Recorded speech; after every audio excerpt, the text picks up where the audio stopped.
Pirmosios pagalbos žinios – tai svarbiausias komponentas jūsų vaistinėlėje.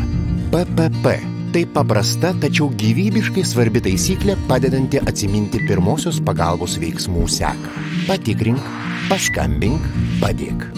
Nelaimės atveju pirmiausia patikrinkite nukentėjusiojo sąmonę ir kvėpavimą. Tuomet paskambinkite greitajai pagalbai numeriu 112 ir kuo tiksliau apibūdinkite situaciją. Kad galėtumėte netrukdomai vykdyti specialisto nurodymus, telefone įjunkite garsiakalbio režimą.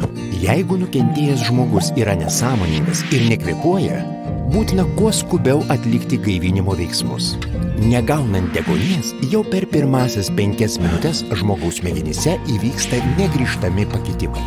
Gaivinimą pradėkite nuo 30 krūtinės ląstos paspaudimų, kurių gylis suaugusiam žmogui turėtų būti nuo 5 iki 6 cm, o paspaudimų dažnis nuo 100 iki 120 kartų per minutę. Po to atlikite 2 įpūtimus.